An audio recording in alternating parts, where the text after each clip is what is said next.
di commencer di investir dans la presse soi-disant des actionnaires ou promoteurs ou je ne sais pas quoi voilà parce que les gens se sont rendus compte que l'information était finalement une denrée et denrée boobu si tu as l'information tu aspires à prendre le pouvoir mais moment boobu il y avait énormément de manipulation il y avait énormément de choses qui se passaient en fonction de sa position ou de la chapelle politique, il y a énormément de choses qui se disaient et li ñuy wax nii ci jamono ji les réseaux sociaux et autres jamono jooju amul woon réseaux sociaux mais les gens passaient par la presse une certaine presse bokk une certaine presse et c'est ce que rappelle Babacar Fall et parmi ces promoteurs il y a des gens aujourd'hui yoo xam ne ñu ngi fii au cœur du système à la tête du pouvoir ou à côté donc loolu la Babacar Fall di fàttali li ko waral mooy la sortie disons un peu malheureuse du président de la République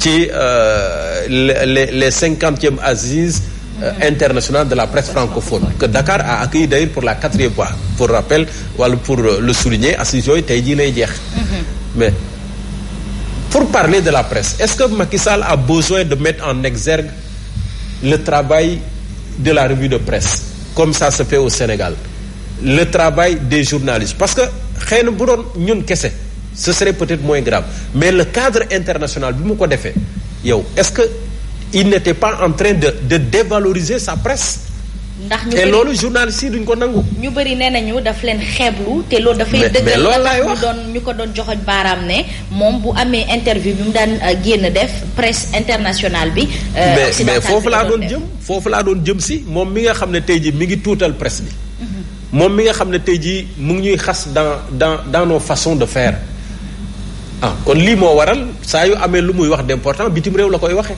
wala boog recevoir la presse internationale ñun fii au Sénégal combien de fois la presse a toqué aux portes du palais pour avoir des entretiens avec le chef de l'État mais c'est assez rare c'est en de rares occasions yoo xam ne peut-être fin d'année voilà et cetera mais sinon li muy recevoir presse internationale disons peut-être moom moo gën a bëri pourquoi il ne parle pas à la presse et jamono ja nga xam ne tolloo woon na ca moom ak ñeneen d'ailleurs parce qu'il n'est pas le seul ñu bëri presse bi moo leen teg tey jii fi ñu nekk moo leen accompagner bokk parce que si la presse n'avait pas parlé d'eux si la presse n'avait pas relayé leur discours leurs activités ou autres kon à la limite ñu bëri aujourd'hui qui sont sur le landerneau politique wala di agité wu duñ fi ne et la presse a tellement soutenu des gens soutien entre guillemets parce que c'est pas un soutien idéologique mais c'est pour porter des discours montrer des actions faire de la communication autour de ces gens ba tey jii ñu toll fi ñu toll il y a beaucoup de gens yoo xam ne presse bee leen fabriqué justement beaucoup de gens certains quand tu le dis c'est assez regrettable mais Babacar Fall li ma waxoon sànq bi ñuy ubbi mais nañ ko bàyyi tranquille et c'est heureux d'ailleurs que tout le monde dénonce à commencer par la section Synpics du groupe Futur Média parce que Babacar Fall il n'est pas n'importe qui c'est le directeur de la rédaction de RFM il n'est pas n'importe qui et tout le monde dénonce Synpics APL même le Forum Civil tous ces gens-là dénoncent aujourd'hui ces attaques, ces injures, ces menaces sur notre confrère. Lu ko fi jar. Justement, il n'a fait que son travail. Fabrice Nguema, à l'image de l'avenue des réseaux sociaux, gis nañu président Macky Sall ak ay influenceurs yoo xamante ni mën nañu wax ne peut-être ci seen ay kàddu du ñu teggine trop ndax kooku noonu nga xamante ni il a pu pardonner à ces insulteurs si je peux les appeler comme ça de l'époque kooku est-ce que mën na tey joxoñ presse sénégalaise. Non mais en fait Macky Sall dafa leer. C'est-à-dire lui il a opté pour les réseaux sociaux c'est-à-dire il décrédibilise la presse qu'on appelle dite traditionnelle parce que loo xool loo gis une chose est claire c'est que aujourd'hui kilifa gi moom il a plus d'acquaintance avec ceux qui aujourd'hui ont une certaine casquette je ne vais pas utiliser le mot ont une certaine casquette ou une certaine étiquette qui joue un rôle peut-être en sa faveur. Et maintenant, ceux qui ne l'arrangent pas, c'est de ça dont il parle. En fait, il s'est adressé à des gens qui ne l'arrangent pas. C'est ça. C'est-à-dire, la manière de faire de ces gens ne l'arrange pas. C'est en quelque sorte comme ça que moi je comprends le message. C'est-à-dire, vous, votre méthode ne m'arrange pas. Moi, la méthode qui m'arrange, c'est un peu, ñoo xamante ne ils sont quelque part ou dans les réseaux sociaux, Ils font ce qu'ils font et après, bon, soit ils sont promus députés, soit ils sont peut-être avec moi un peu plus tard et par la suite, ils font ma proportion. C'est ces gens-là, vraiment, qui les arrangent. Mais ceux qui sont toujours restés droits dans leur botte, c'est-à-dire, quel que soit alpha, quel que soit bêta, quelle que soit la situation, ils demeurent et restent droits dans leur botte. Ils ne changent pas, au gré de ceci ou de cela. Vraiment, ce sont ces gens qui ne l'arrangent pas. Non, c'est clair, le message est clair, mais rien ne va changer de toutes les façons. Moi, je pense que l'on doit changer d'ara. Avant lui, il y a eu cette situation, il y avait cette méthode et cette méthodologie. Mom, devenu déjà premier acte qui a échoué et je sais pas pourquoi ça a échoué.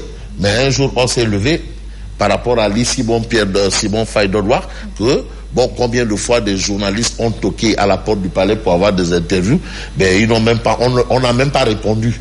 Mais on s'est réveillé un matin sous l'air de mon grand frère et idole et quelque part quelqu'un que j'idolâtre presque, Elhadji Amidou Kassé, on a accrédité des journalistes au palais.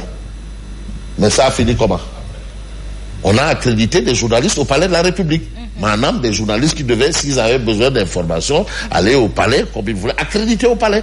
Comme cela se fait à la Maison Blanche, comme cela se fait et à l'Élysée. Ça a été une avancée, c'était une bonne chose. Mais fan le Mounoufène, aujourd'hui, où sont les journalistes qu'on avait accrédités au palais? Et d'ailleurs, président Mitibopam, c'est lui qui a lancé justement ce projet qui a été salué. Mon président Macky Sall. Ouais, mais à côté de ça, l'autre, de toutes les façons, je crois que c'est des situations où ça a été toujours comme ça. Justement. Rien n'est nouveau par rapport à la position Bimouam, à la position que la presse a toujours eu. Rien n'a changé. Gis nañ fi àq ak yelleefu presse sénégalaise dellu ginnaaw bu baax a baax mooy maanaam démocratie liberté d'expression bi est-ce que lii mu wax mënees nañ cee sukkandiku wax ne kon loolu ab tayeef la woon Mame Mbaye Ndiaye.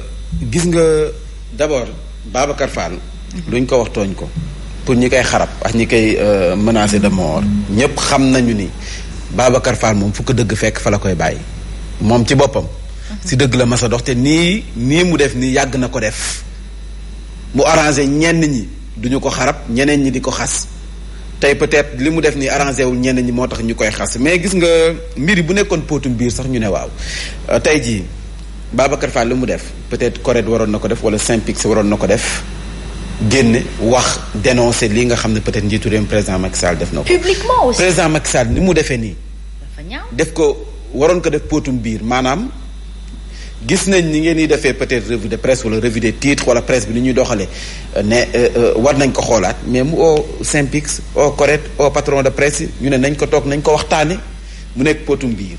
mais nga defee ko foo xam ne nii am na suñuy naataangoo suñuy confrères yu nga xam ne duñu ay sénégalais loolu mooy yaa ngi ŋàññ liggéeyu ñoo xam ne nii tey yaa leen war a mën a jàppale yaa leen war a mën a taxaw jamono bii nga xam ne presse bi yittewoon na ko taxaw lool nag mu tumuraanke di demal boppam kooku boo ko jàppalewul war a koo xas parce que nag bu ñu waxantee dëgg am na ci ay délégation yu nga xam ne nii peut-être gouvernement bi ñooy dem ci yenn événements yi à l'étranger dañuy préférer yóbbu ay influenceurs yóbbu ñu nga xam ne ni peut-être seen snap lañ yor bàyyi fi presse bi nga xam ne ñoo waroon relayer l'information du benn bu dul ñaar bu dul même bu dul génn réew mi sax man couvrir naa fi ab julli tabaski ñun ñu am fu ñu parqué yemale ñu fa benn waay bu nga xam ne ni sinabam si lay dund bi président Macky Sall di dugg moom si délégation bi la ànd te kooku noonu la dugg romb ñu xaw ñu sànniwaale baat sax.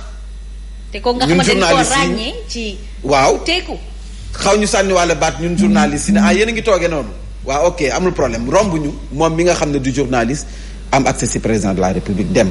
ci délégation bu fa paree génnaat rombaat ñun ñu yem ci fi ñu yematle xam nga am jël def déclaration ñu jël ko war a dem traité kam moom bu paree xam nga lan la nii. bu jëlee portable am boobu la mu say jël dem am si ay viewam xam nga encaissé la mu siy encaissé pendant ce temps journaliste bi moom demul sax añi ji këram de jouru tabaski mi ngi fii toog si rédaction bi ak journaliste bi encaissé wul deful daal parce que loolu tax ko jóg information moo ko tax a jóg mais moom joxuñu ko peut-être gëdd ga ca war mais jox nañ influenceur bi gëdd ga ca war gëdd gu ñu waroon jox taskatu xibaar. est-ce que finalement ay événement amu fi à l'étranger ñu gis ay influenceur wala ñoo xam ne nii peut-être yoruñu badge presse en fait ay journalistes yu nga ñoo xam ne duñu ay journalistes mais yor badge presse. yoo xam ne du Sénégal xaw ma Qatar la woon xaw ma fan te influenceur kese la ñu woon waa tamit boo demee ba soofantal sa taskatu xibaar yow mais tamit bàyyi ko mu def liggéeyam rek te bu ko xas rawatina en public. mais finalement le paradoxe c'est que influenceurs yi nga xamante ni limite c'est des comédiens parce que ils jouent un rôle ñoom ñoo ànd ak ki nga xamante ni moom moo di le président Macky Sall ci biir délégation donc quelque part est-ce qu'il confond pas? Je vais lever un dire parce que aussi il faut pas. C'est pas la première fois que le président Macky Sall parle ainsi des revues de presse. C'est pas la première fois. Je me rappelle lors de la création et de l'installation, je sais pas quelle expression on peut utiliser, du CORED au King Fahd Palace. Il avait tenu exactement les mêmes propos. Et je vais reprendre, il avait dit les revues de presse sont les revues de presse sont une dictature. C'était ça le mot. Allez-y vérifier. Parce que ça les revues de presse sont une dictature. Certainement, ça ne l'arrange pas. Donc c'est pas nouveau. Merci. Donc voilà. Mais fi mu ko waxee. La presse sera toujours debout. Parce que man ci li ma fekkee jamonoy Abdou Diouf fekkee naa ci tuuti. avant la fin de son règne. am na lu fi xewoon les fameux comités de bastonnade avec une liste de journalistes à bastonner entre Dakar, Thiès, Kaolack et peut-être Sédhiou entre. Oui.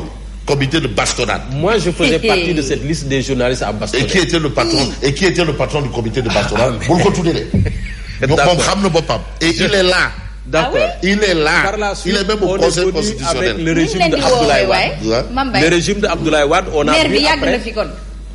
Non, yàgg na fi. Le comité de bastonnade. Et il est actuellement au Conseil constitutionnel. dem na ba régime Abdoulaye Wade jàpp ne presse bi opposant la. Parce que ñoom bi ñu ñëw dañu foogoon ne presse bi da leen di gungewaale ci loolu alors que la presse est là pour être du côté du peuple, dénoncer ce qui ne va pas et attirer l'attention, alerter. Merci. Bi mi ngi nii avec ce régime mais on a tellement subi ñun lii Fabrice di faral di wax ñun des médias moom min nañu coupé. aywa merci beaucoup plus ample commentaire dans le journal di ngeen ko am en élément inchallah rabbi bu ko defee commentaire bi gën a yaatu temps bi xaw nañu xoj tuuti Mambay. Mais vraiment moom on n'a pas souvent trop le temps de parler de nous-mêmes. Mais quand on nous donne l'occasion de parler de nous-mêmes kay dafa neex. On est tout le temps en train de parler des autres et des problèmes des autres. Mais quand il faut parler de nos problèmes là, le temps est tellement court. Mambay tey doo ma fayeeku. Si bon. Gilet presse. si guddi gi parce que instant boobu ñu ngi wër taskatu xibaar Kajoor instant boobu ñu ngi wër taskatu xibaar kenn du fi joxe du temps de est-ce que du bu élection Abdoulaye Wade yi bu mujj ba. 19 ñu ne bu kenn génnee résultat yi de. boobu xam nga ñu journaliste yi bureau de vote bu wadd. ñu liir joxe. bureau de vote bu wadd. ñu joxe ñu xam ne affaire yi commencé naa féete boor rek ñuy wër journaliste yi. oto yi dindi leen kii presse bi ngeen ci def gilet yi dindi leen ko au moins nga en mode camouflage. Sinon rek du baax. du baax de. journaliste yàgg journaliste kaay ma xam ne bokk na ci métier yi nga xam ne yow nit ka kay def yaa gën a exposé. en tout cas la revue de presse daal. sonal yaa gën a exposé. C'est un genre journalistique et le journalisme également peut mener à d'autres opportunités professionnelles. C'est tout. C'est de l'art aussi. C'est tout. Il y a un côté artistique, c'est de l'art. Bon la ko gën a xam na ni caricature. dafa am façon waaye one man show la. affaire dafa évoluer. Et même si lui il se permet d'être taquin pourquoi pas les gens. nañu bàyyi Babacar. bàyyi leen Babacar Fall liggéeyam rek la bàyyi def. ko jàmm. waaw. bàyyi leen Babacar Fall. te bu dee ay menaces nag leer na ma leen ne ñay menacé Babacar Fall. mais menaces sax moom wax fa dëgg neex yàlla fareegawul Babacar Fall ñun ñii ku si nekk jot nay menaces. non Macky xam naa fi mu ko waxee moo xaw doy waar rek parce que ay gan boo leen amee da nga war a yëkkati sa doomu réew. waroo leen tuuti waaye li mu def nii c'est inélégant. monsieur le maire bàyyi ak monsieur le maire. bële la woote de. honorable. c'est inélégant. maa ngi Simon. naka suba si. maa ngi siyaar sant yàlla. Asma. maa ngi lay nuyu. lum na ngeen waaw. borom dëgg. maa ngi nii borom Géejawaay. mais benn choc bu garaaw moom fii de. ah oui nga jàmm. ci VDN bi waaw ñaari camion. oh VDN 3. ñaari camion. fële ci tali Cambérène bi waaw. xam naa kon bouchon am na de. Sëngéen na. moo tax nga yéex. non moo tax ma rata kii bi quoi. non loolu di nga si jël sa wàll. mi ngi ci biir journal bi mais il faut rappeler que dañ doon fàttali barki Dembo Ndiaye. l'accident de 6 kilos. le même jour sur la VDN mu am choc boo xamante ni ñetti oto ñoo mbëkkante ba tey le phénomène se poursuit il faut que voilà dawalkat yi nañu bàyyi xel bu baax a baax yàkkamti taxul a yegg. daw ndànk mooy tax a yegg n'est-ce pas Mame Mbaye. Macky Sall genre journaliste yi ko fal da ko ragal parce que xam na doole bi mu am. et les revues de presse en font partie. déggoo ma de moom yi ko fal xam na ne loolu mën na fal keneen bu loolu weesoo moom kay ne tudd tur rek si moom. fii kan moo fi doon def revue de presse asma. ba doon maire doon député. nee na y a même certains. qui en ont profité wala qui ont été élus. ils sont devenus des maires et des députés. am na solo ko bind kay de yow la doon waxal. yow la doon waxal. kan moo doon def revue de presse ba mujj nekk maire ak député. yow tamit yaa yàqal rakam xaw ma frère. non man waxuma loolu de dama ne su dee am na ñaar. yow ñu doon def revue de presse. élection yi passé ñu doon ci maire doon ci député. nañ ñu wax na ñaar la. yow la Ahmed. kon Ahmed bul jël wax ji. mais ku doon def revue de presse ba doon maire doon député kan la. waaw yaa ngi nii toog. non man kay damay laajte rek. su mu ne du teel du koy nataal. wax dëgg yàlla. dinañ laajte donc. non man kay damay laajte donc. aywa Mame Mbaye. journaliste bu mu nekk ñu ngi fi ku nekkaa ngi envoyé message. man te daal muy laaj dëgg nag te muy dëgg. wallaay te muy dëgg Abdoulaye dañu Ndiaye bàyyi DTV ñu lay nuyu bu baax waaye Zeka Nourou kan jërëjëf waay. gaa yaa ngay réagir de fu mu nekk nii waa presse bi. fu mu nekkee ngay jël sa wàll de. waaw très bien xaaral ma tontu la yow jërëjëf. 50 jërëjëf. ay te ñu yegg ci kaw tribune yéenekaay yi. nee nañu ndongo. ak nag ñii nga xam ne dañ leen woowee ay recalé buñ tolloo ci mbir mi rek jëlal sa wàll de ci Babacar Fall. Sonko Bougane Mimi Abdourahmane Diouf Decroix tey jii Bougane dafa woote point de presse tey jii si ngoon Abdourahmane Diouf sax daf cay teew def naa 17h la 16 kër góor gi donc Abdourahmane Diouf wax tey Bougane dañuy jàkkaarloo taskatu xibaar yi. très bien ces recalés yi nga xam ne ni daanaka fu mu nekk dañoo téye mbir mi élection présidentielle yi dañu koo téye ñoom ndax ñii ñu bind nii bés bu ñu booloo bu dëggu koy nekk président de la république ñoo ko fiy tekk du samay kàddu tribune yéene kaay moom mooy wax ces recalés qui vont élire le 5e président Ousmane Sonko recalé Bougane recalé Mimi recalé Abdourahmane Diouf recalé Mamadou Diop Decroix recalé. Attention au candidat qui aura le soutien des recalés anti-système. waaw à bon entendeur. na leer l'autre filtre donc qui attend les admis du parrainage devant le conseil constitutionnel ndax ñu ngay segg ba léegi de des na de parce que boo tëbee daal ci xal dese na beneen tëbil. loo fay fekk. cette saa ji war a sëgg say dossier xool dinaa ci ñëwaat. bii sax moo gën a garaaw. bii di ñëw nii dossier yi. bii nii xam nga bee passé dañ naan lii nii da nga koy matal. waaw mais bii nag moom question d'interprétation la. ay waay. attention. xam nga loi Mame Mbaye dafa garaaw de da nga naan L32. déglu ma L32 bi. moom seetal na ma ci lii ñu ne la waa d'accord mais gis nga L29 bi demal ci alinéa nanga moom. seetaluñ la fa. wala tënk nañ la fa. seetaluñ la fa. ca yow. bu ko defee nag yow moom sa bële ngay jël conseil constitutionnel ñëw jël bii. dégg naa mën na am dénonciation Mame Mbaye bu nekkee candidat mu nekk candidat mën naa fàttali loo xamante ni xëy na ci sa document. lu la mën a faagaagal. parce que l'aspect moralité. gars yi am nañ dossier yu jarul fàttali. on parle de ça dossier l'aspect moral également joue. day bokk amee part d'interprétation mais justement foofu la amee solo. très bien. waaw kon nag dese nañu gëneenug tëbil. allahu akbar.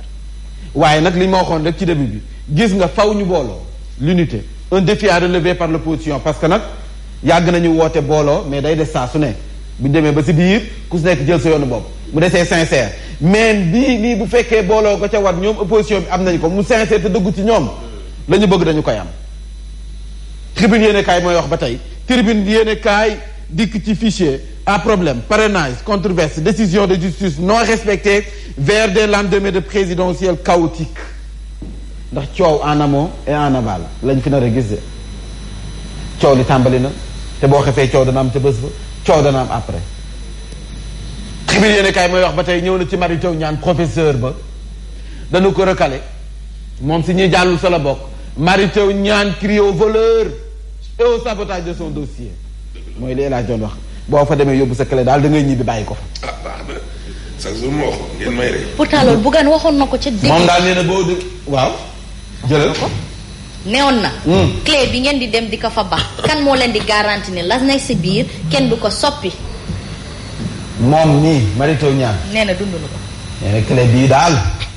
mbir nga ca keleem. dafa mel ni clé ba ñeent fukki laa ba mu am bosam du benn. Mimi nee na. Bougane parrainage da ko Mimi nee na parrain mi nañ ko delloo. waaw Mimi dinaa ñëw ci moom mi ngi ci. waaw c'est lui. dysfonctionnement lors des contrôles des parrainages.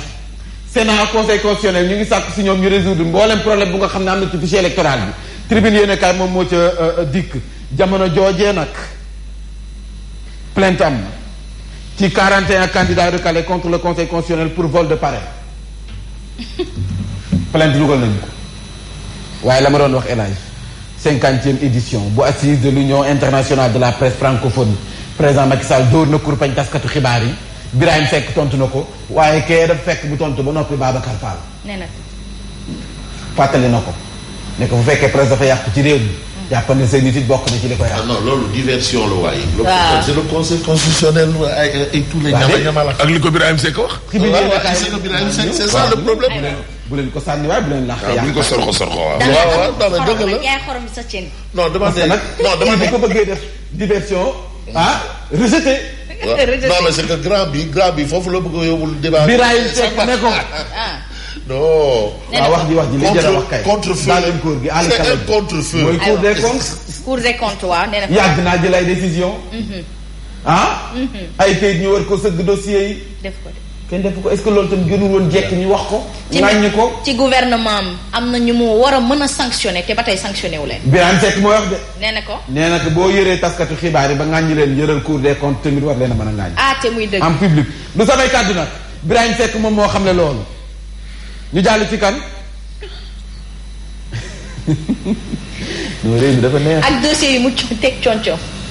dossier yi mu teg concom tamit. dinañ ñëw ci Vox Populi après satire bi nga xam ne Babacar Fall def na ko. daanaka nag moom ci boppam mi ngi jot ay menaces de mort yu dul jeex moom Babacar Fall. sa déglu nañu li nga xam ne moom mooy. non mais nag xoolal kaay wax la benn affaire gis nga menaces yi. non seulement nekkul lu bees. mais gis nga yi da nga ciy jot sa téléphone jot si sa téléphone. man du ma dem police. ba léegi du safe. du ma dem gendarmerie. du ma toog ci rajo mu ba ne xam nga lan lañ lay wax. waa ji ndekete liñ ko tontu wala liñ ko wax ne ndekete naqari na ko. man sama patt bi laay mayee rek ba yàlla dogal bu dee yàlla dafa dogal ma nekk koo xam ne dama laa xam ñu daje. dawul rëy. waaw. doo ma menacé de. loolu kese la menace moom yomb na. waaye dañ jàkkaarloo ko toog sa ginnaaw xam nga toog sa ginnaaw clavier rek. wala sa ginnaaw portable di menacer nit de mort. yónnee message Babacar Fall saaga ko. aywa yónnee nangam sala. dafa yomb Mambay. Babacar Gaye def na taxaw seetlu ci yenn ñu nga xam ne ni dañ doon woowee seen bopp ay candidat ndekete matuñu yàpp matuñu jën. Babacar Gaye moom mooy wax fait le procès des nombreux prétentieux. waaw. naanoo ni la carrure ni les moyens politiques mooy ñi nga xam ne ñoo yàqal ñi nga xam ne nag foofu sax ñooy profil yu baax yi. bu xamante ne dañuy bokk ci élection yi te daanaka yow da lay wóor ne délégué de 4 secondes sa mën a ko ne. ñu def ay tirage nga tax ñooñu nekk si ginnaaw yow nga nekk si kanam te caution sa dugaloo ko.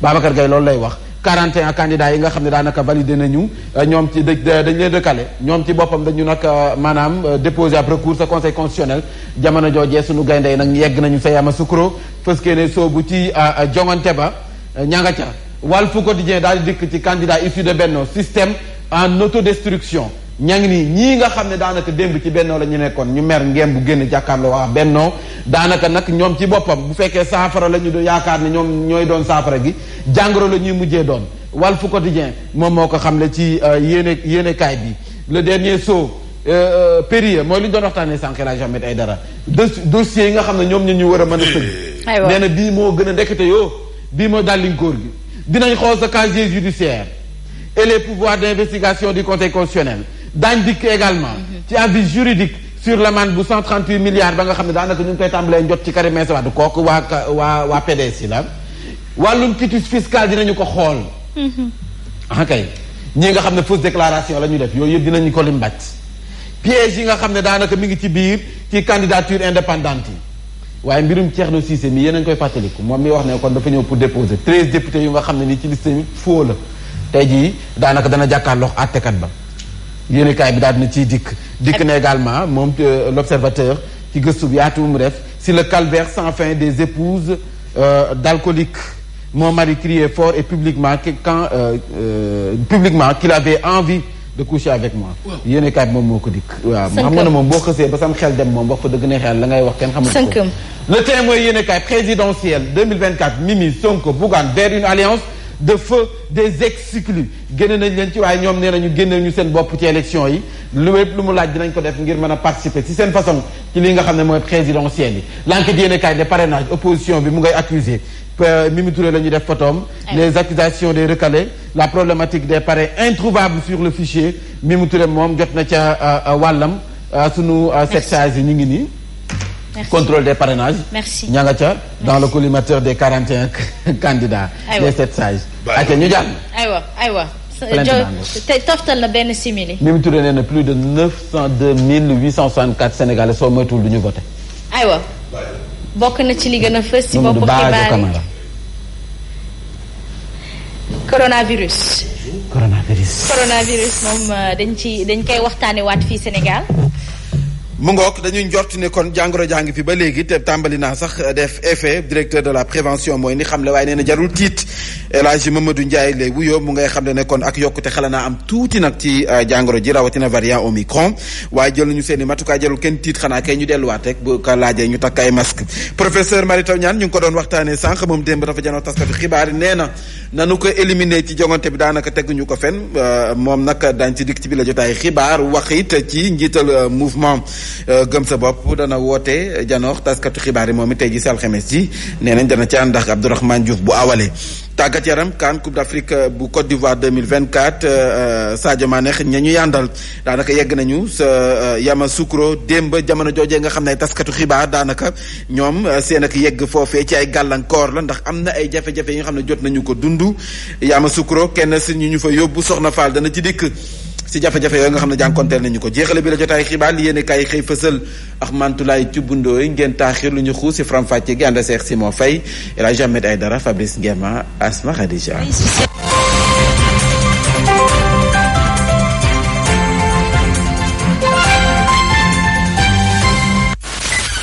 Voici Trafic News.